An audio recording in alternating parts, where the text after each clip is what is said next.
Muy bien, mis hermanos, empezamos la clase de Tesoros del Cielo. Hoy, día jueves, primera vez hemos hecho este cambio, así que les damos la bienvenida y seguimos con nuestro curso de Trazando Bien la Palabra, que es un curso de hermenéutica, la interpretación de las Escrituras. Así que vamos a empezar dándole gracias al Señor por la vida que nos da y por este tiempo hermoso que nos permite de estar juntos meditando y aprendiendo más del Señor. Así que les invito a todos a inclinar sus rostros y a cerrar sus ojos para no distraerse. Vamos a orar.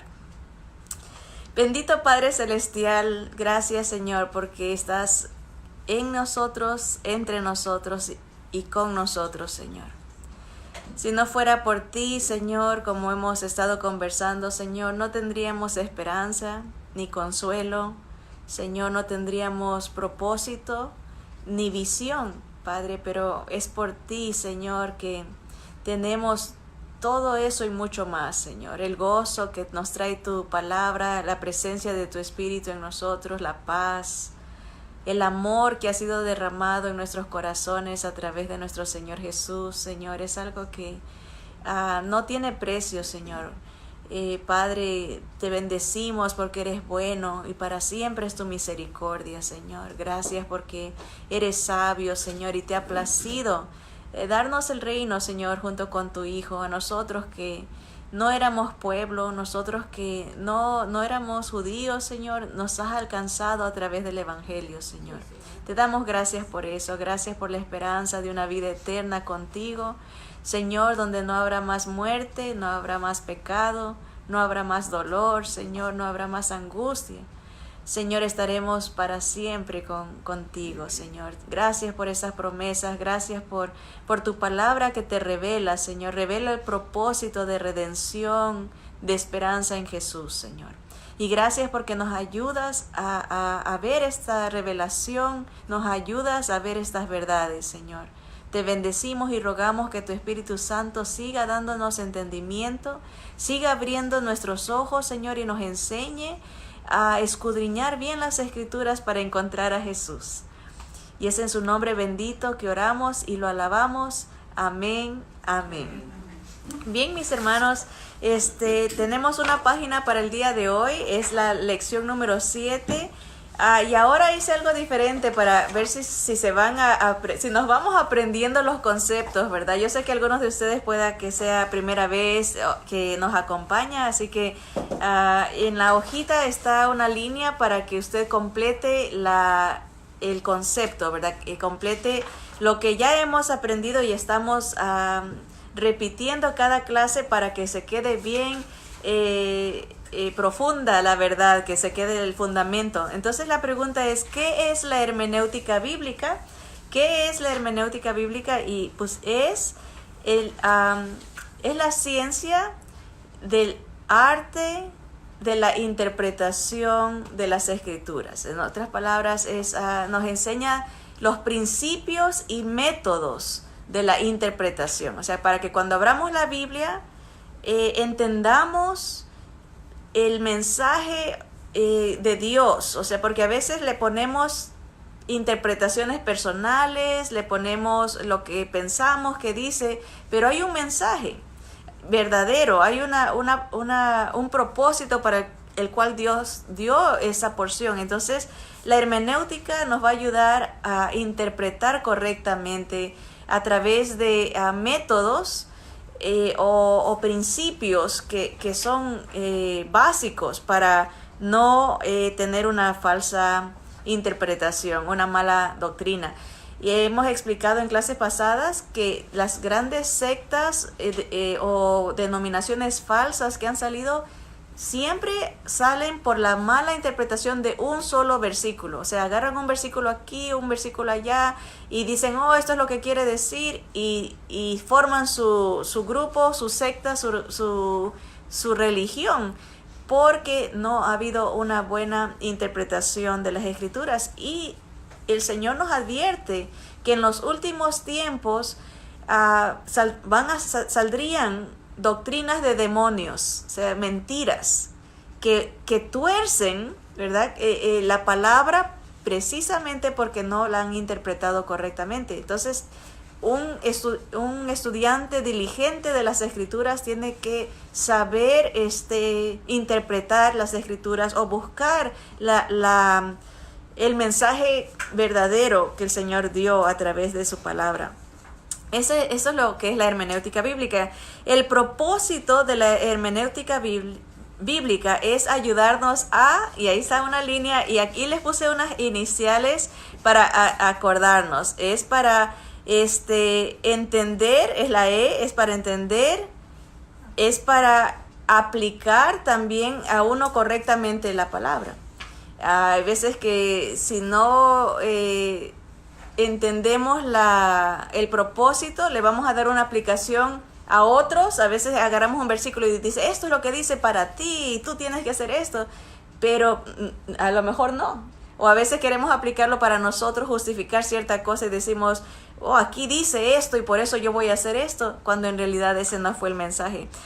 Me falta uno,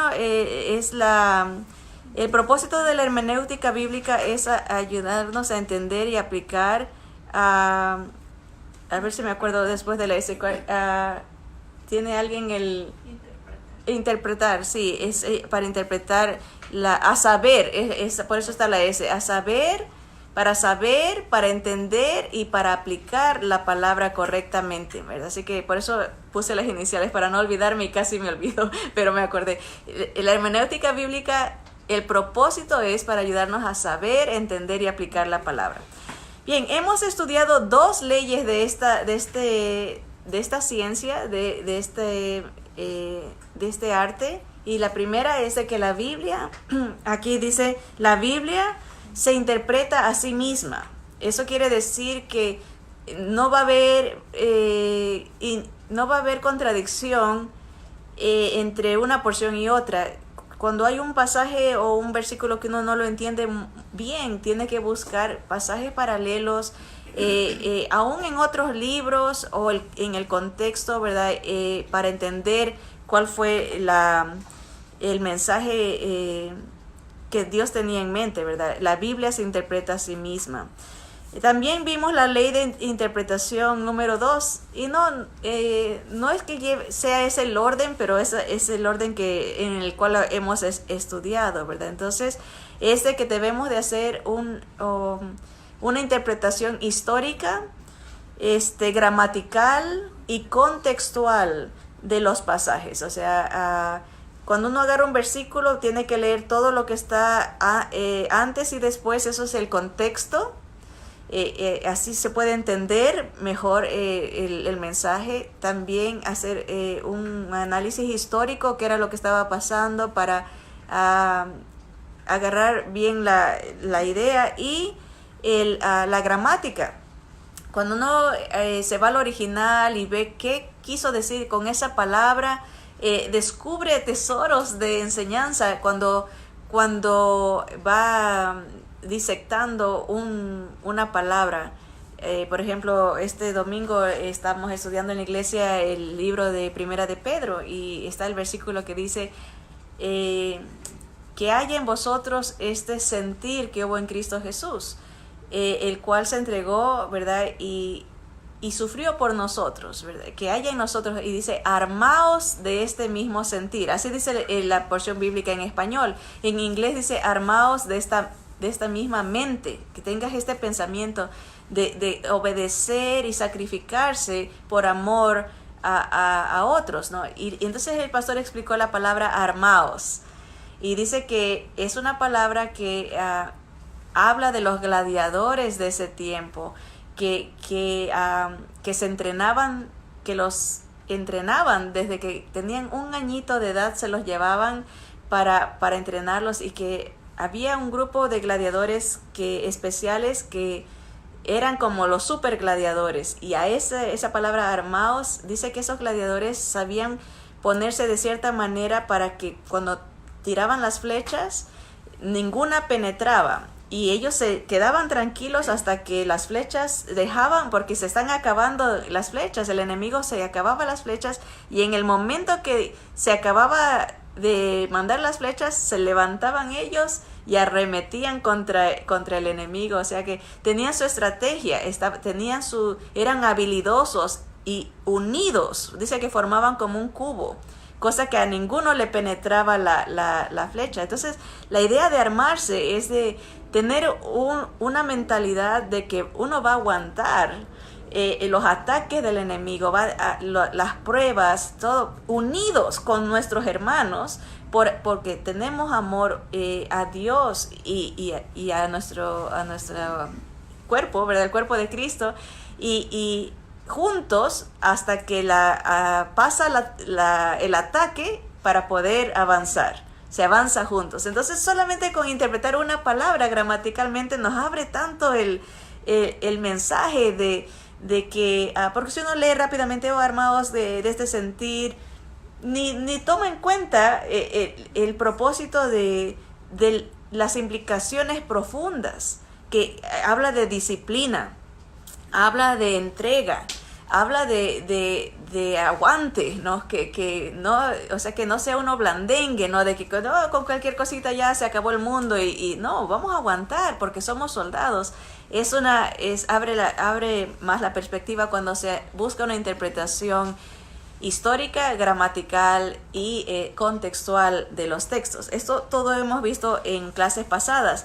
También hemos visto la definición de parábola, que quiere decir arrojar algo al lado de él. Cuando dice voy a leer una parábola, el Señor está tirando una verdad al lado de nosotros para despertarnos fe en Jesús. Que una parábola es una comparación de algo común con algo espiritual, ¿verdad? Se agarra cualquier cosita que muy fácil de entender.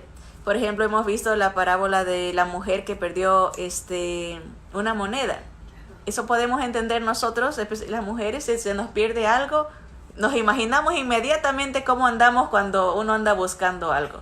Anda como concentrado, como que uno es un enfoque especial. Cuando uno anda buscando algo valioso que se le ha perdido, ¿dónde lo dejé? Empieza a remover todo, anda uno como loco, ¿verdad? Entonces, algo que podemos relacionarnos, y entonces ahí viene el conecte.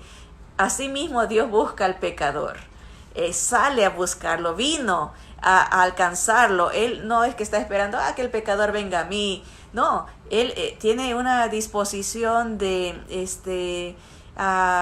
entrega, ¿verdad? De angustia, por decirlo así, porque así lo hemos pasado cuando se nos ha perdido algo valioso. Hay no sé si alguna de ustedes alguna vez se le perdió algún hijo en el mercado, o a veces a mí me pasó con mi hija. Ella le gustaba esconderse donde hay la ropa, ¿verdad? Y ella tendría como unos 4 añitos y se metía ahí, pero ella jugando, se metía cantando y eso, y uno se distrae y se voltea y no ve y empieza, y ella calladita, y es una angustia, es esa búsqueda, porque uno empieza como que los sentidos se ponen más alertas, ¿no?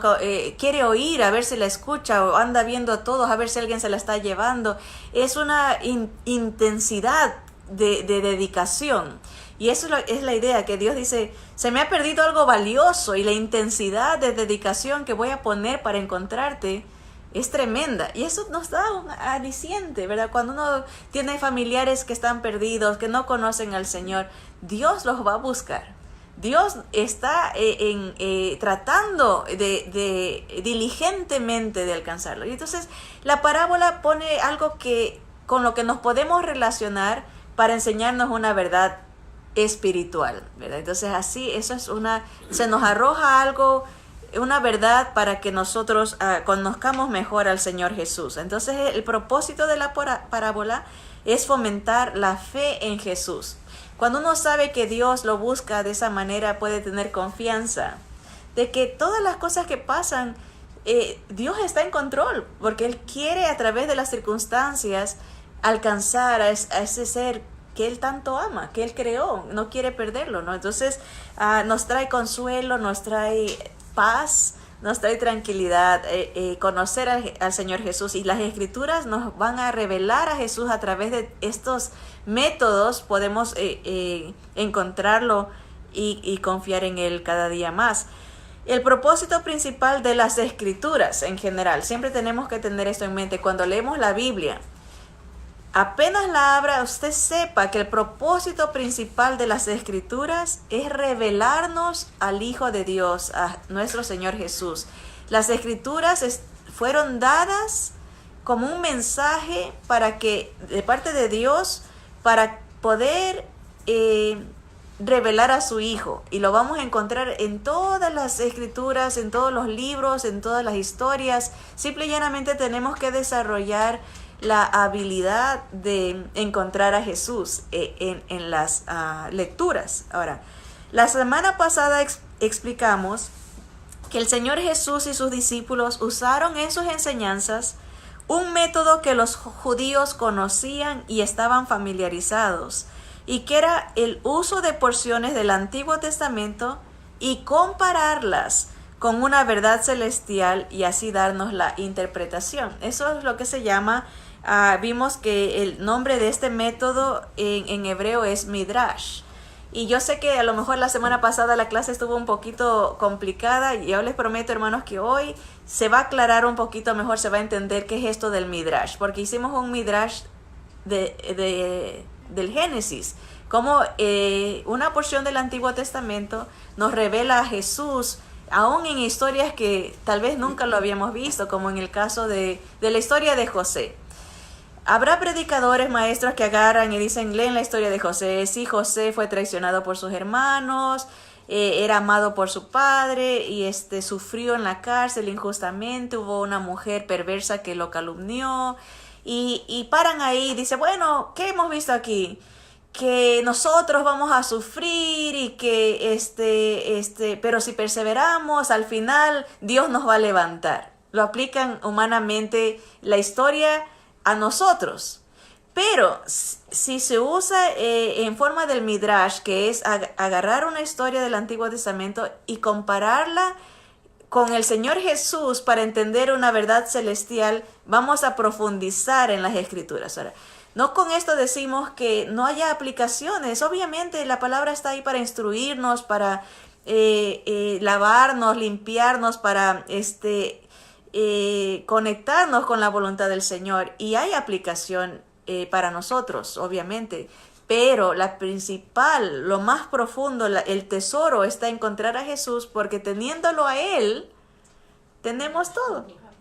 Teniéndolo a Él, encontramos, llenamos el vacío que quedó por nuestro pecado, por la desobediencia. Entonces, otra manera de explicar el Midrash en esa misma historia sería: José es un tipo, es una comparación, una figura, es una sombra de lo que haría el Señor Jesús por nosotros. Él era amado por su padre, fue traicionado por sus hermanos, hablando de Judas, ¿verdad? En la historia de José, el que lo traiciona es Judá, su hermano, que Judá es el nombre en hebreo, y a Jesús lo traiciona Judas, que es un paralelismo increíble, que haya tanta similitud. Igual, Jesús sufrió injustamente, como José nos está dando una sombra de lo que el Señor pasaría. El Señor fue exaltado al resucitar. Él es Señor de todo, el único digno de nuestra adoración, el único medio de salvación. Así como José, después de ¿cuántos años tenía José? La misma edad del Señor Jesús. Estuvo en la cárcel. José se casa con una egipcia, una gentil, como Jesús tiene su novia, que somos los de una iglesia compuesta de gentiles. Entonces vemos, la palabra nos está revelando a Jesús, pero si nos quedamos nomás con, José fue buen hombre, fue fiel a Dios, no vamos a profundizar a la revelación que Dios nos está queriendo dar a través de su palabra. Así que el Midrash, este método judío de comparar, usar porciones del Antiguo Testamento y aplicárselas a Jesús, es una hermosa manera de abrir nuestros ojos al tesoro de la revelación del Hijo de Dios. Miren, y entender estas verdades celestiales con esa interpretación. Ahora, Ya vimos el Midrash tomando porciones del Génesis. Hoy seguiremos haciendo ensayos de este método de interpretación para entenderlo un poquito mejor. Mientras más practiquemos, vamos a entender cómo funciona esto de interpretar las porciones del Antiguo Testamento, dándoles aplicación en la vida, persona, carácter de Jesús. Ahora, pero antes de hacer estas prácticas, estos ensayos, debemos primero distinguir dos maneras muy diferentes de abordar la palabra. Y esto es como todos vamos en algún punto a leer las escrituras, abrimos la Biblia. Hay dos maneras de acercarnos a la lectura de la palabra. La primera, hay los que cuando leen una porción buscan solamente lo que quiso decir el personaje. Por ejemplo, si abrimos un salmo y decimos, bueno, ¿qué quiso decir David? ¿Qué estaba pensando David? Esa es una manera un tanto superficial de tratar de interpretar las escrituras. Estamos tratando de analizar lo que estaba pasando o sufriendo el autor y sus circunstancias, ¿verdad? Lo leen como una colección histórica, o sea que esto le pasó a David en este momento porque estaba sufriendo la traición de su hijo o la muerte de su otro hijo. Lo conectamos con un hecho histórico. Lo que sucede con este enfoque es que no requiere que se considere la palabra de Dios como un conjunto, y aún en casos extremos ni como inspirada. Hay gente que abre la Biblia y la lee y dice, oh, qué interesante la historia, pero no profundiza porque no tiene el concepto de que la Biblia es un conjunto. Aunque son 66 libros diferentes, es una sola revelación. Hay un mensaje conjunto entre todos los libros, y esto es algo maravilloso que nos confirma que la palabra de Dios es inspirada y es divina, porque no hay... ¿Cómo es posible que 66 o más de 40 autores concuerden en un solo mensaje, que es revelar al Redentor, la redención del ser humano? En un periodo de más de 1500 años fueron escritos estos libros y concuerdan, es uno solo. Hay una unidad de pensamiento, de propósito en el mensaje. Así que cuando uno lee y agarra un libro así nomás aislado y no lo conecta con los demás, corre el peligro de quedarse solamente en lo superficial y hasta de no entender la inspiración que lleva este libro de parte de Dios. Muchos de los maestros, los eruditos modernos en las universidades el día de hoy consideran a la Biblia como no inspirada y como un libro literario, que es algo moral, algo interesante, pero ahí nomás se quedan. Y muchos creyentes, sin saberlo, hacen lo mismo en el momento que leen y agarran esa porción como solamente esto es lo único que existe. No hay conexión entre un libro con otro, y se pierden o nos podemos estar perdiendo el mensaje profundo que trae la palabra al revelar a Cristo Jesús. Leerla pensando solamente así nos llevará a no buscar la correlación entre el pasaje con cualquier otro autor bíblico, sea anterior o posterior. O sea, por ejemplo, si agarramos el Salmo y solamente nos concentramos en el Salmo y no lo conectamos con ninguna otra porción, con los profetas o con el Pentateuco o con el Nuevo Testamento, nos estamos perdiendo la unidad que existe en la palabra de Dios y el verdadero profundo mensaje que el Señor tiene a través de las Escrituras revelando a Cristo. Vamos a perdernos, por ejemplo, similitudes en temas. Hay libros que hablan de la misma cosa, pero siglos de años después, hablando de los libros de la Biblia, todo esto es de los libros de las Escrituras. Entonces, esas similitudes en temas o palabras entre los diferentes libros del Antiguo Testamento no tendrán mucho peso exegético, que es la explicación o interpretación. Cuando leemos, no buscamos interpretación porque lo estamos leyendo históricamente solamente, lo estamos leyendo como un libro de enseñanza moral, pero no estamos conectándolo como una unidad y tratando de entender las conexiones que hay entre una y otra. O sea, que hay una manera más profunda, más real, eficaz de descubrir el tesoro en la palabra, cómo encontrar la interpretación. Por eso, para mucha gente la Biblia pasa a ser nomás un libro de moralidad o una literatura interesante. A veces yo me pregunto por qué en el caso de los jóvenes se da muchos niños crecen en las iglesias escuchando las historias de la palabra, pero llega una edad que se apartan de la fe. Y uno dice se apartan de la fe, usa ese término, pero es muy probable, estoy convencida, que se les enseñó de una manera superficial, históricamente, como usando la Biblia como un libro de moralidad. Por ejemplo, uno dice, mira, Daniel oraba. Tú también tienes que orar porque Daniel fue valiente, los amigos de Daniel fueron valientes.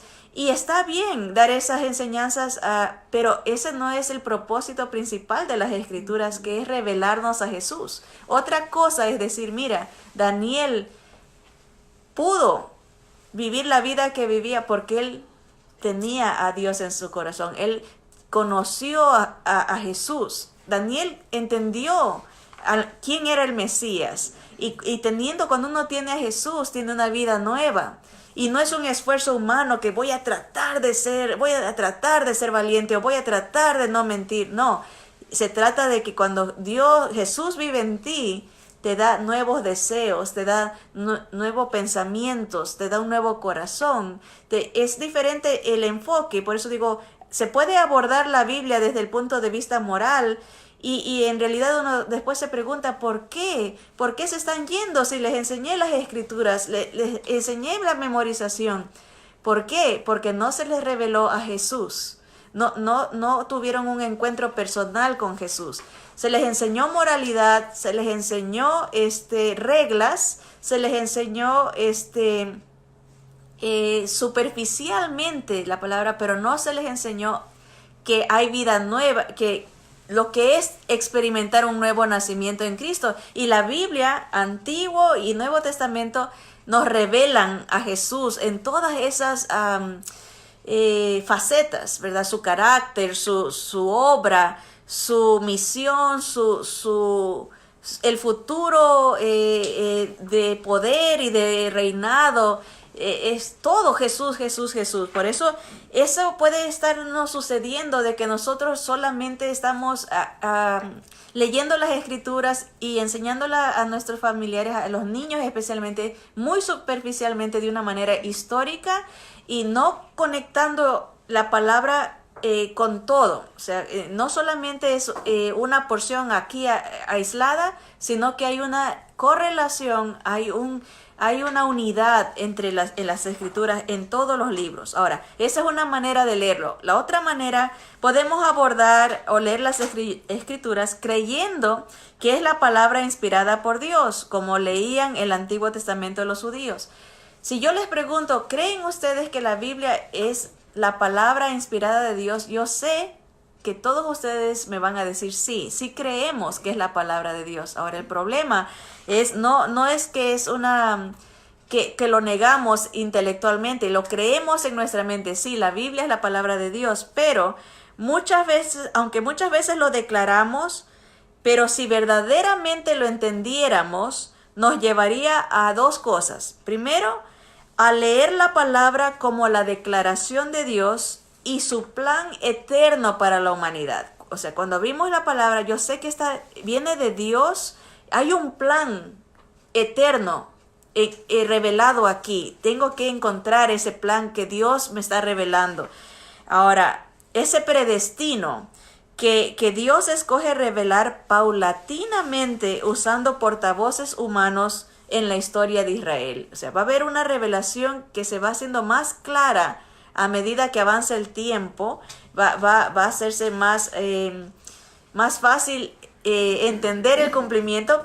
Para nosotros debe ser mucho más fácil porque tenemos el Nuevo Testamento que ya nos da la interpretación del antiguo. Entonces, si diligentemente escudriñamos las escrituras, vamos a encontrar a Jesús mucho más fácil que para otros creyentes del pasado que todavía no había venido Jesús y ellos veían las promesas en el futuro. Nosotros ya las podemos ver como cumplidas en el pasado. Entonces, creyendo que es inspirada y que hay conexión, hay un propósito eterno revelado, no solamente para mí en este presente, sino hay algo que nos va a anunciar del futuro eterno. Lo que pasó, lo que está pasando y lo que pasará. Cuando uno lee las escrituras así, creyendo que hay un mensaje eterno, un mensaje, un propósito de Dios para la humanidad, revelada paulatinamente usando portavoces humanos en la historia de Israel. Ahora, también cuando uno cree que la palabra es inspirada, nos lleva a notar que las acciones de Dios para traer a realización su plan parecieran ser paradigmáticas. O sea, las acciones de Dios son un conjunto que nacen de una misma raíz. O sea, Dios tiene este plan, ¿verdad? Pero va a funcionar de ese núcleo. Va a salir sus ideas, sus palabras, sus propósitos, salen de ese plan principal que Él tiene, ¿verdad? Entonces, un conjunto de palabras que comparten la misma raíz. En las acciones de Dios, cuando Él está accionando, funcionando en la revelación, usa esas mismas conjuntos de palabras. O sea, como que están relacionadas. Podemos entender por cómo se conectan en su naturaleza. Esto es, tienen un núcleo que de él se derivan muchos ejemplos o modelos. O sea, tiene él su pensamiento de cómo va a revelar este propósito, este plan eterno, y va a usar conjunto de palabras que se conectan, o va a usar modelos o ejemplos que nos van a ayudar a entender esa revelación, ¿okay? Las acciones de Dios son reiteradas, comunicadas constantemente al pasar el tiempo. Él sabe que nos olvidamos, Él sabe que no lo vamos a entender de una sola, y en cada libro va a estar como machacando, va a estar reiterando la misma verdad de ese plan eterno que tiene en Jesús, ¿verdad? Así que es interesante notar esas similitudes, porque salen de la mente de Dios, la misma raíz, ¿verdad? Por eso dice, las acciones de Dios son reiteradas al pasar el tiempo y encuentran su cumplimiento en los tiempos finales. Ahora, esta manera de leer las escrituras da lugar a lo que se conoce como la tipología, que es algo que vamos a estudiar más adelante. Bueno, lo estamos estudiando, pero tal vez se va a ampliar el concepto a medida que vamos avanzando en la clase. Tipologías es el uso de modelos. Aquí lo leemos. Dice, un lector diligente del Antiguo Testamento buscará paralelismos verbales o temáticos, analogías, que es relación o semejanzas, tipos, que son modelos, ejemplar, figuras o rasgos. Como lo que dijimos de José, ese es un tipo. José, es la historia de José, la vida de José apunta al Mesías. Es un tipo, un ejemplo, un modelo de lo que sería el Señor para nosotros. Por ejemplo, Abel. Adán también. Adán es un tipo del Señor Jesús. Él fue el primer hombre. Jesús es el postrer Adán, el primero de esta nueva creación. Él tiene un nuevo cuerpo, un cuerpo que nosotros tendremos los creyentes. Así que vemos ese paralelismo, esa conexión en estas tipologías, ¿verdad?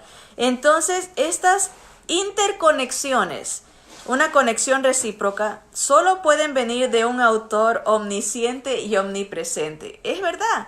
¿Cómo es posible que aquí una historia que se da miles de años antes que nazca Jesús lo conecte?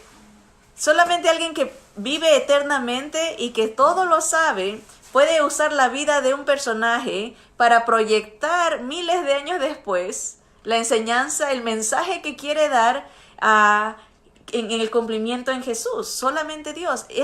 Cuando uno lee la palabra así, confirma, entiende la belleza, la magnificencia, el poder de Dios, su sabiduría, y la Biblia pasa a ser un libro de gran bendición, no solo un libro de imposiciones, porque si lo lee de la manera primera que dijimos, va a ser un libro pesado, va a decir la gente, por eso dice la Biblia, la gente dice es anticuada, la Biblia solamente ataca, porque la leen desde la perspectiva literaria, histórica, pero no la están conectando como una palabra inspirada que nos va a revelar a Jesús, y entonces no alcanzan a percibir la revelación del carácter de Dios, de los atributos de Dios, su perfección, su eternidad, toda sabiduría, su omnipresencia. Dios está en todas partes, puede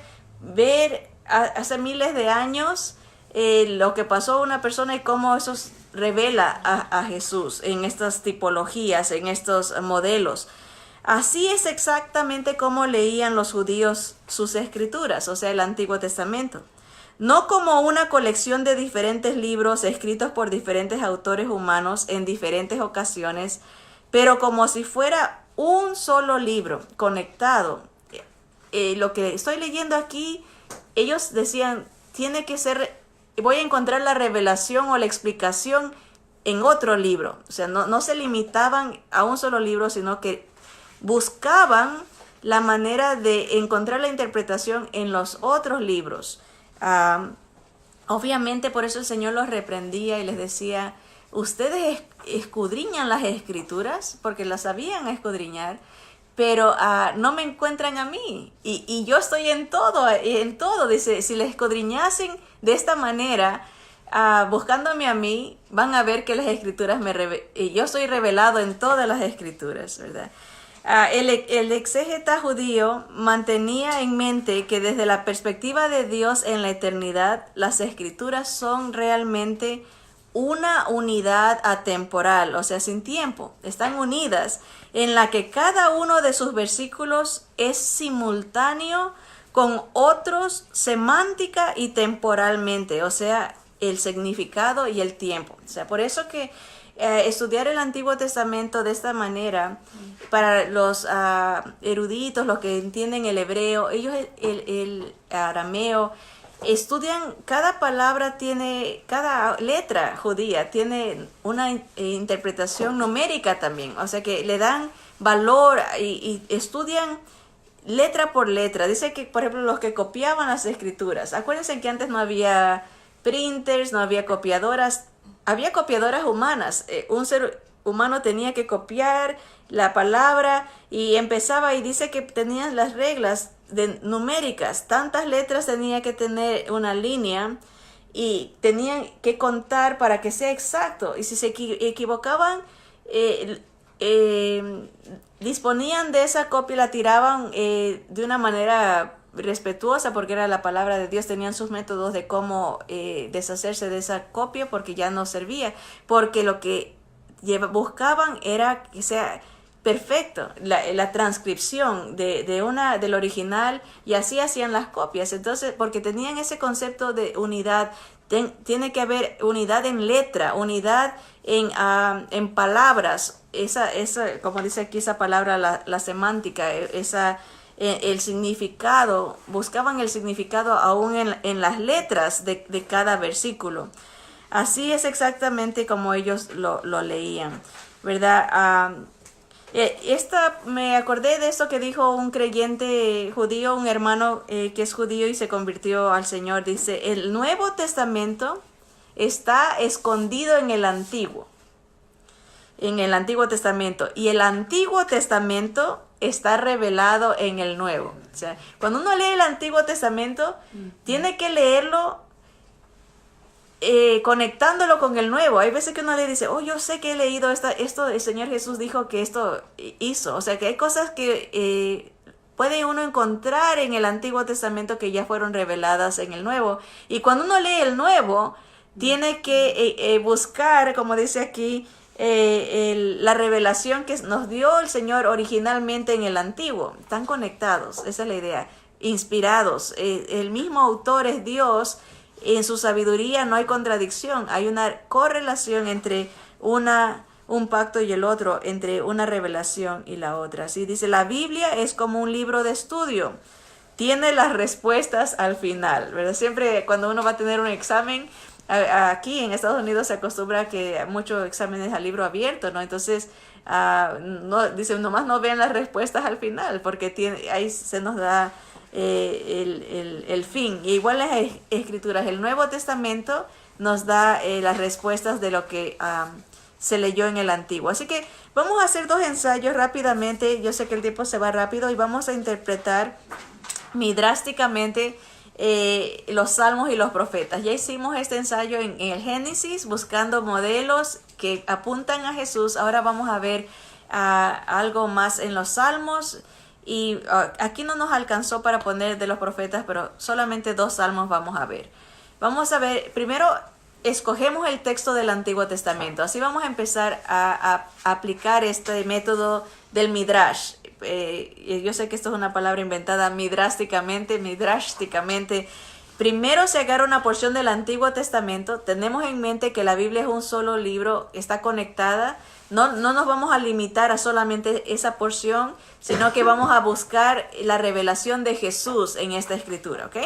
Entonces escogemos Salmo 8, del 4 al 6, ¿verdad? Salmo 8. Dice, está hablando David, ¿qué es el hombre para que tengas de él memoria, y el hijo del hombre para que lo visites? Le has hecho poco menor que los ángeles, y lo coronaste de gloria y de honra. Le hiciste señorear sobre las obras de tus manos, todo lo pusiste debajo de sus pies. Okay, eso es lo que dice el Salmo 8. Si uno lo lee así nomás y quiere encontrar el significado básico, histórico, digamos, histórico gramatical, o pensar, ¿de qué está hablando David? ¿A qué está aludiendo?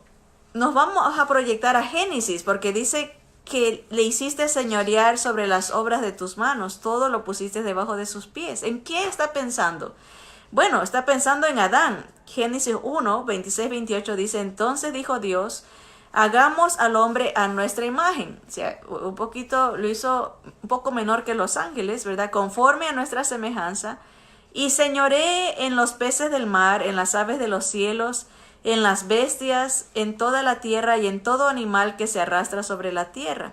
Y creó Dios al hombre a su imagen, a imagen de Dios lo creó, varón y hembra los creó. Y los bendijo Dios y les dijo, fructificad y multiplicaos, llenad la tierra y sojuzgadla, y señoread en los peces del mar, en las aves de los cielos y en todas las bestias que se mueven sobre la tierra. Okay. Aquí estamos conectando el Salmo 8 con Génesis, porque está hablando David de que Dios ha hecho al hombre para señorear y lo ha hecho un poco menor que los ángeles. Mucha gente no va a hacer esta conexión, porque nomás se va a quedar leyendo la porción del Salmo 8 y va a decir, oh, qué interesante, Dios nos hizo un poco menor que los ángeles y podemos señorear sobre la tierra. No sé qué puede empezar a lo mejor.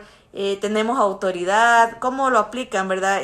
Tenemos control, y ahí viene la mala interpretación, porque va a decir, quiere decir que Dios nos ha dado la capacidad de mandar, depende, ya nos vamos por otro lado, que no es el mensaje. Pero cuando vemos la Biblia como un conjunto, entendemos que David está pensando en la creación, de Adán, está pensando en cómo Dios lo bendijo, cómo Dios le dio una asignación de liderazgo, ¿verdad? De disfrutar de la creación que Dios le había hecho. Pero podemos quedarnos ahí, tal vez, si lo leemos históricamente.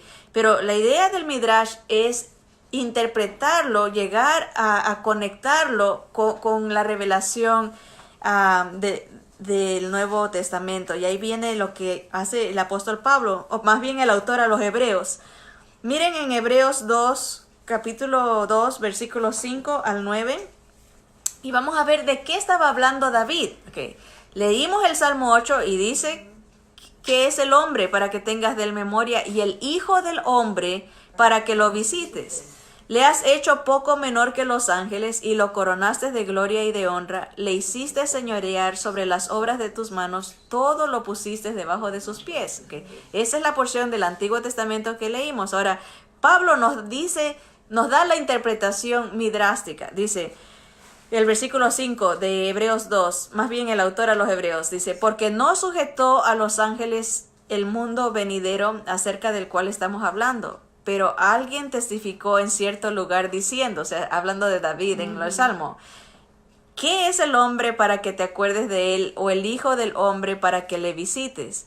Le hiciste un poco menor que los ángeles, le coronaste de gloria y de honra, y le pusiste sobre las obras de tus manos. Todo lo sujetaste bajo sus pies. Porque en cuanto le sujetó todas las cosas, nada dejó que no sea sujeto a él. Pero todavía no vemos que todas las cosas le sean sujetadas.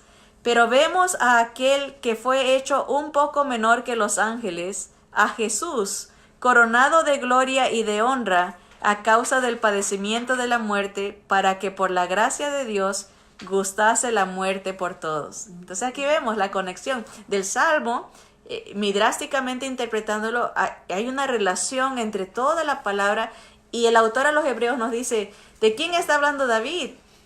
Proféticamente está hablando de Jesús, que sería encarnado, sería hecho hombre, un poco menor que los ángeles, ¿verdad? Y que por el sufrimiento, lo que él hizo, lo pondría a una elevación, dice, a una exaltación para que todo esté sujeto bajo él. Solo él es el único digno, solo él es el único Señor de todo. Precisamente porque lo que él sufrió, lo que él pagó, el Señor le dio un nombre sobre todo nombre para que en el nombre de Jesús se doble toda rodilla. Entonces entendemos el Salmo, que nos está revelando al Hijo, ¿verdad? Pero porque estamos haciendo la conexión entre los libros. Entendemos la historia, entendemos la gramática del versículo, pero completamos la interpretación en el momento que encontramos la aplicación en Jesús. Y Pablo, acuérdense, él sabía hacer esto. El Señor Jesús también lo usó, este método. Usaba porciones del Antiguo Testamento para él revelarse. Pablo ahora sí, en 1 Corintios 15, amplía este concepto en el versículo 25 al 28. Y dicen, mire, dice, porque preciso es que Él reine, hablando de Jesús, hasta que haya puesto a todos sus enemigos debajo de sus pies. Y el postrer enemigo que será destruido es la muerte. Gloria a Dios por eso, porque será destruida nuestro enemigo, el último, la muerte.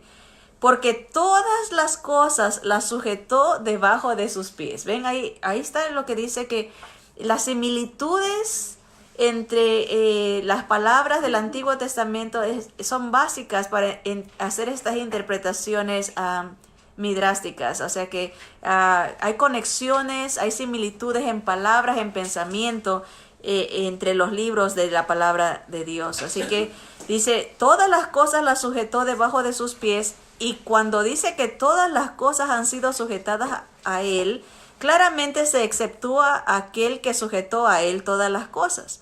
Pero luego que todas las cosas le estén sujetas, entonces también el Hijo mismo se sujetará al que le sujetó a él todas las cosas, para que Dios sea todo en todos. O sea, hay una conexión entre el Padre, el Hijo, ¿verdad? Hay es Dios mismo, será exaltado en esta relación de victoria, porque Dios venció la muerte. Dios, esa es la última que va a vencer, ¿verdad? Dios venció, digamos, para siempre, porque Dios ya venció la muerte cuando resucitó el Señor Jesús, pero cuando por fin ya no haya más muerte, no haya más dolor, no haya más pecado, el Señor, veremos la exaltación. Entonces podemos conectar el Salmo. Leamos otra vez el Salmo 8. Entonces, ahora sí, leámoslo midrásticamente, conectándolo con la revelación de Jesús. Dice, digo, ¿qué es el hombre para que tengas de él memoria? ¿Se puede aplicar a nosotros? Sí. ¿Qué somos nosotros para que Dios se acuerde de nosotros? ¿Se puede aplicar a Jesús? Sí, porque fue hecho hombre. Y el Hijo del Hombre para que lo visite. ¿Se acuerdan que el Señor Jesús mismo se identificaba así? Yo soy el Hijo del Hombre, el Hijo de Dios, ¿verdad? Para que lo confirmes en sí. ¿Qué era?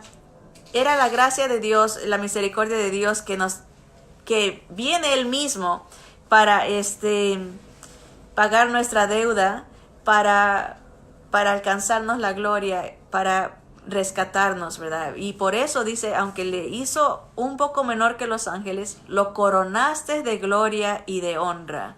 Le hiciste señorear sobre las obras de tus manos, todo lo pusiste debajo de sus pies. Es una profecía de lo que va a hacer el Señor Jesús cuando Él venga a reinar. Todo se va a someter, toda rodilla se va a doblar delante de Él. Angelicales, espirituales, los demonios, el humano, no hay nadie que se va a poder rebelar contra Él. Entonces, vemos la diferente manera de abordar la lectura de la palabra. Puede uno leer el Salmo y decir, ay, qué bonito, el Señor, sí, ¿qué soy yo para que Dios se acuerde de mí? Aplicarlo solamente humanamente y decir, ¿sabes qué?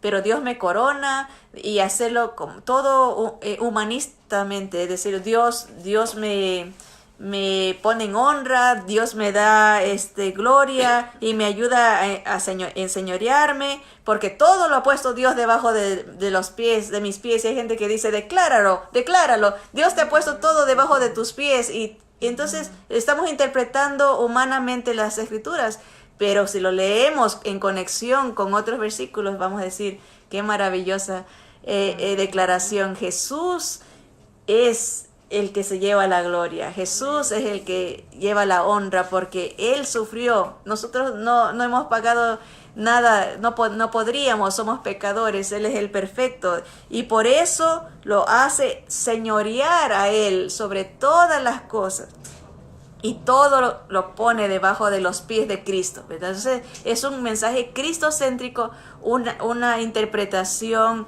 centrada, apegada a la revelación de Dios. Entonces, por eso vemos tantas iglesias, tantas denominaciones que tienen un mensaje humanista, y por eso vemos el cumplimiento de la palabra, que en los últimos tiempos muchos apostatan de la fe, muchos se apartan porque no han entendido el mensaje.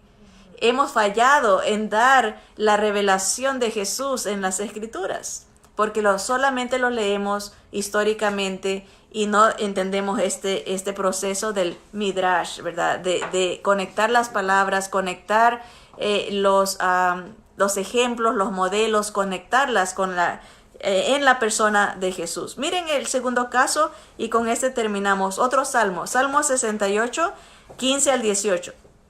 Dice, monte de Dios es el monte de Basán, monte alto el de Basán. ¿Por qué observáis, oh montes altos, al monte que deseó Dios para su morada? Ciertamente Jehová habitará en él para siempre. Los carros de Dios se cuentan por veintenas de millares. El Señor viene del Sinaí a su santuario. Subiste a lo alto, cautivaste la cautividad, tomaste dones para los hombres y también para los rebeldes, para que habite entre ellos Dios, o sea, Jehová Dios. Ese Salmo 68, alguien puede leerlo y decir, miren, o interpretarlo humanamente y decir, miren, Dios es poderoso, ¿verdad? Los carros de Dios se cuentan por veintenas de millares. El Señor viene del Sinaí a su santuario. Entonces puede interpretarlo y decir, bueno, Dios es poderoso, entonces tú también eres victorioso porque Dios tiene carros y Él pelea por ti, y todo es acerca del yo seré victorioso. Puede ser que alguien interprete así. Ahora, ¿cuál es la verdadera interpretación que nos revela Jesús? Mire, por ejemplo, el significado básico. Podemos ver el histórico, irnos a hablar de el santuario donde se puso el templo. Se puede explicar que Dios concedió a Salomón venir a morar en el templo, bajar de vez en cuando para bendecir a su pueblo. Se puede hablar eso históricamente, pero aunque es bonito, se va a quedar ahí nomás. No se da la revelación, no se ha completado el mensaje. Entonces, ¿cómo se completa el mensaje? Cuando encontramos la aplicación en Jesús. Miren, ¿de qué está hablando este salmo? ¿A quién se refiere? Miren, Efesios 4 nos lo explica la interpretación en el versículo 7 al 12. Dice, pero a cada uno de nosotros fue dada la gracia conforme a la medida del don de Cristo. Por lo cual dice, subiendo a lo alto, llevó cautiva la cautividad y dio dones a los hombres. Eso está en el Salmo 68, ya lo leímos, que el Señor dice, subiste a lo alto. Ahí no se nos dice que fue Jesús, pero se nos está anunciando. Entonces es nuestro trabajo entender la interpretación. Dice el versículo 9, y eso de que subió, ¿qué es? Sino que también había descendido primero a las partes más bajas de la tierra.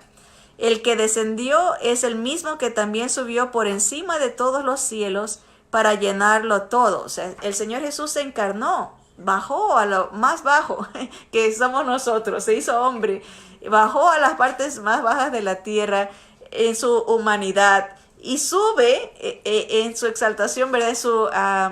Al resucitar, al ascender a los cielos, ¿verdad? Y cuando llega allá, dice, y él mismo constituyó a unos apóstoles, a otros profetas, a otros evangelistas, a otros pastores y maestros, a fin de perfeccionar a los santos para la obra del ministerio, para la edificación del cuerpo de Cristo.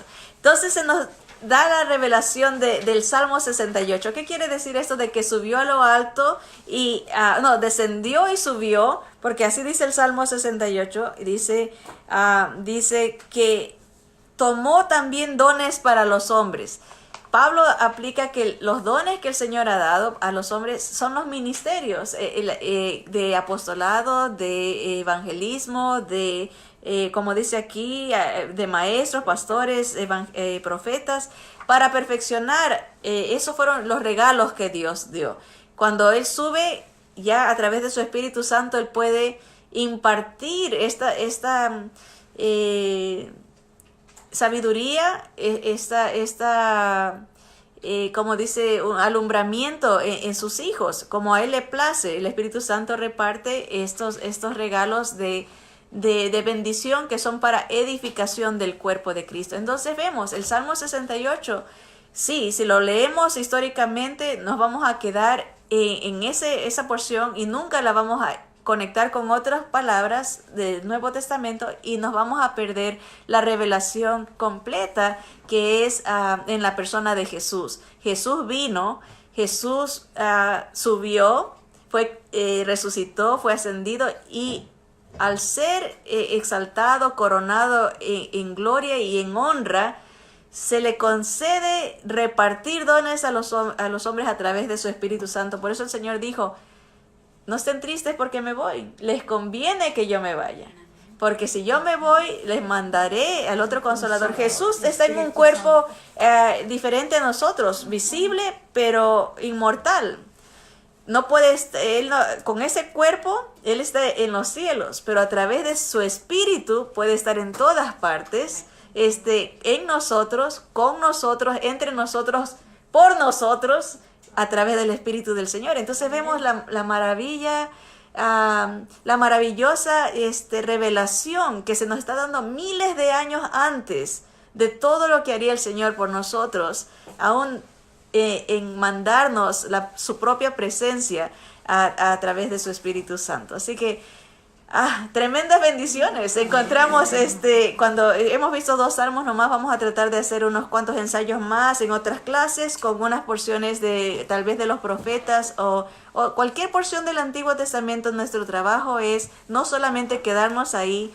Y les recomiendo, hay una Biblia para los que usan computadora, hay una Biblia que se llama la Biblia Paralela.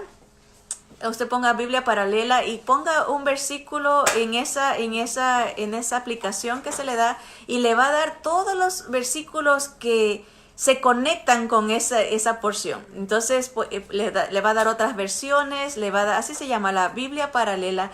Entonces ponga a lo mejor un salmo que a usted se le ocurra, empiece con un salmo, léalo históricamente, trate de discernir a qué se está refiriendo en cuanto a Jesús.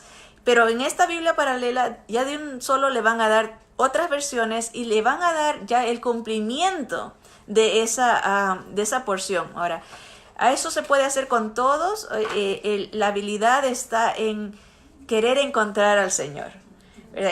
Cuando uno solamente quiere aplicar la Biblia a uno y empoderamiento y motivacional y ser todo eso, se va a quedar en lo superficial que no llena, que nomás fomenta las emociones. Pero si usted le pide al Espíritu Santo de Dios, revélame a Cristo, revélate tú, yo quiero conocerte, quiero tener una intimidad contigo, saber tu carácter, saber tu gran amor y qué tan fiel eres. Dios es fiel, ha cumplido toda su palabra. El cielo y la tierra pasarán, pero la palabra del Señor no pasará. Y dice la palabra que nosotros somos como la flor del campo, que como la hierba, que un día estamos y el otro día ya no, pero la palabra del Señor permanece para siempre, ¿verdad? Hay una unidad, está inspirada y está para apuntarnos y revelarnos a nuestro Señor Jesús. Que el Señor nos ayude en esa búsqueda y en ese encontrarnos con Jesús, porque cada día haciendo esto lo amamos más y deseamos estar con Él cada día más. Que el Señor nos bendiga y nos ayude. Adelante, hermanos, con Cristo. Abrazos.